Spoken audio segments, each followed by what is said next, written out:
Ever wondered how those faded, sun-bleached stadium seats transform into vibrant, like-new chairs? You're about to witness a revolutionary technique that's changing the game in plastic restoration. In this video, we'll take you on a journey with a dedicated worker who faces the monumental task of reviving an entire stadium's worth of worn-out seating. You won't believe the innovative torch method they've developed to breathe new life into these tired chairs. Picture a stadium, once gleaming with vibrant seats, now a sea of faded, sun-bleached chairs stretching as far as the eye can see. This is the monumental challenge facing our dedicated worker to breathe new life into thousands of worn-out stadium seats. It's not just a matter of aesthetics. These chairs represent the heart of the fan experience, and their sorry state threatens to dampen the spirits of spectators. But time isn't on our worker's side. With a tight deadline looming and unpredictable weather conditions threatening to derail progress, the odds seem stacked against success. Traditional methods of plastic chair restoration simply won't cut it for a project of this scale. Repainting each chair would take months, and replacing them all would cost a fortune. Our worker needs a solution that's both fast and cost-effective.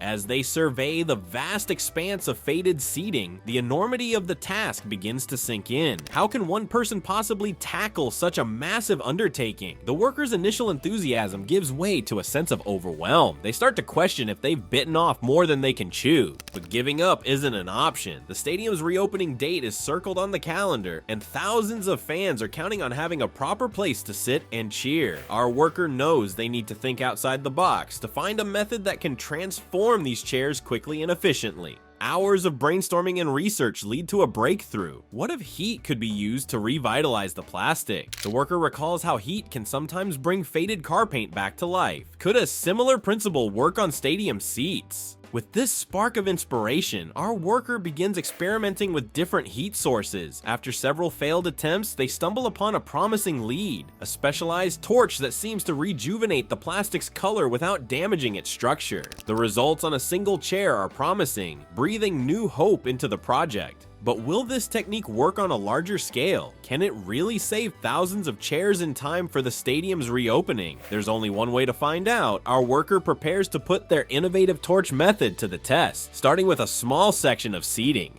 As they fire up the torch for this crucial trial run, the air is thick with anticipation. The outcome of this experiment could mean the difference between triumph and failure for the entire stadium restoration project. Let's see how this torch technique performs when put to the test on a full row of sun-damaged chairs. The torch flickers to life, casting an eerie glow across the faded stadium seats. Our worker stands poised, about to attempt a feat that could revolutionize plastic restoration, or end in spectacular failure. What happens next will push the limits of both science and determination. As the flame touches the first chair, an unexpected transformation begins. The dull, weathered surface starts to shine, revealing hints of its original vibrant color. But why does this counterintuitive approach work?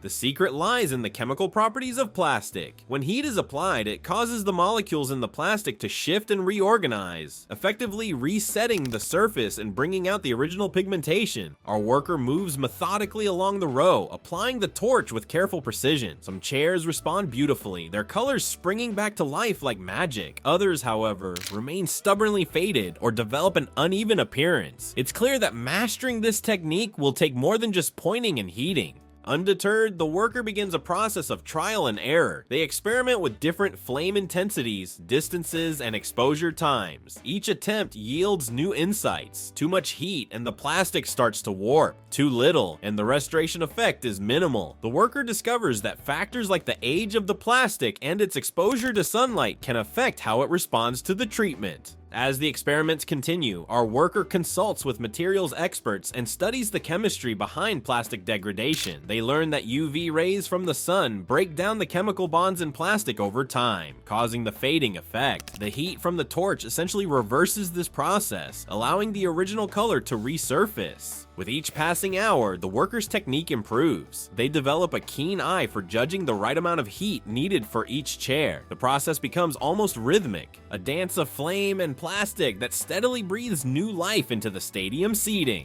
Finally, after days of refinement, the worker steps back to admire their handiwork. A full section of the stadium now gleams with restored color, the chairs looking almost brand new. It's a stark contrast to the faded seats in the untreated areas. But the real test is yet to come. Can this method be scaled up to tackle the entire stadium? Our worker now faces the challenge of turning their perfected technique into a large-scale operation. They'll need to maintain the same level of quality while significantly increasing the speed of restoration. As they prepare to take on this monumental task, one question looms large. Will this innovative torch technique truly be the solution to reviving thousands of faded plastic chairs in time for the stadium's reopening? The clock is ticking and the pressure is on. Let's see how our worker plans to scale up this operation and beat the deadline.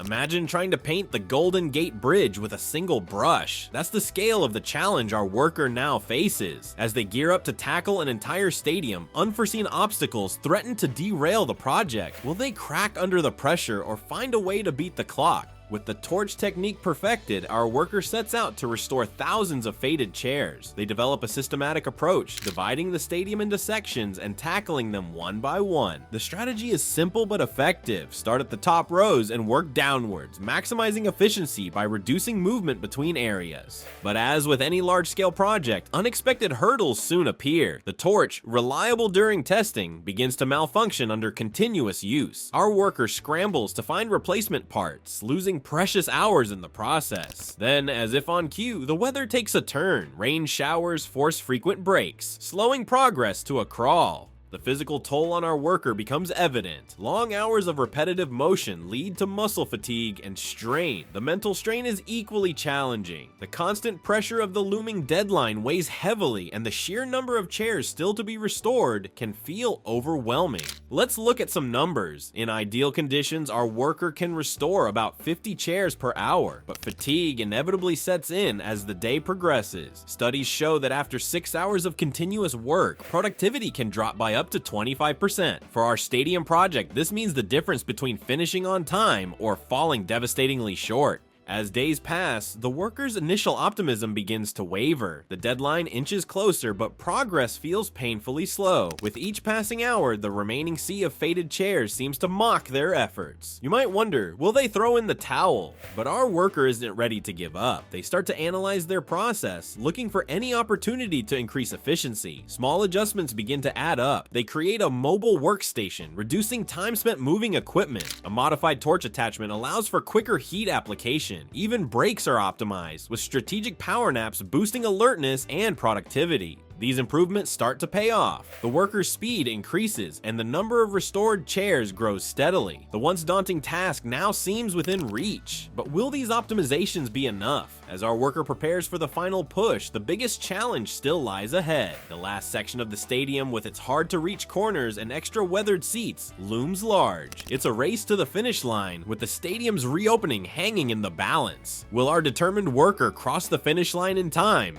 Psychologists say that the final 10% of any major project is often the most challenging. For our stadium restorer, that theory is about to be put to the ultimate test. As they face down this last hurdle, we'll see firsthand how the human mind and body respond when pushed to their breaking point. With just days remaining before the stadium's grand reopening, our worker confronts the most daunting section yet. This final area presents unique challenges that make the previous work seem easy by comparison. Hard-to-reach corners lurk in the uppermost rows, requiring precarious balancing acts to access. The chairs here have endured the worst weathering. They're plastic, brittle, and stubborn. It's as if the stadium itself is making one last stand against restoration. Just when our worker thought they had seen it all, a major setback threatens to derail the entire project. The specialized torch, their faithful companion throughout this journey, suddenly malfunctions. Sparks fly and the tool goes dark. Panic sets in as the realization hits. Without this crucial piece of equipment, finishing on time becomes nearly impossible.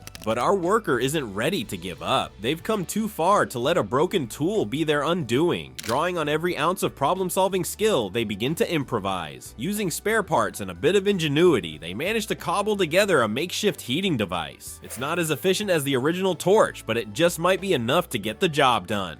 As they race against the clock, our worker taps into reserves of determination they didn't know they possessed. The human brain is remarkably adaptable under pressure, and we see this in action as they optimize their movements, finding new efficiencies in their technique. Every second counts, and they're squeezing productivity out of each moment. The final hours are a blur of focused intensity. Our worker moves with purpose, transforming chair after chair. The stadium slowly comes alive with renewed color, spreading like a wave from section to section. But will it be enough? The suspense builds as the deadline looms ever closer. In the end, it all comes down to the wire. As the stadium staff begin to arrive for final preparations, our worker puts the finishing touches on the very last chair. They step back, surveying their handiwork with a mixture of exhaustion and pride. Against all odds, they've done it. The entire stadium now gleams with rejuvenated seating, ready to welcome fans back in style. This triumph over adversity isn't just about chairs. It's a testament to human ingenuity and perseverance. Our worker has shown what's possible when we refuse to back down from a challenge, no matter how daunting it may seem.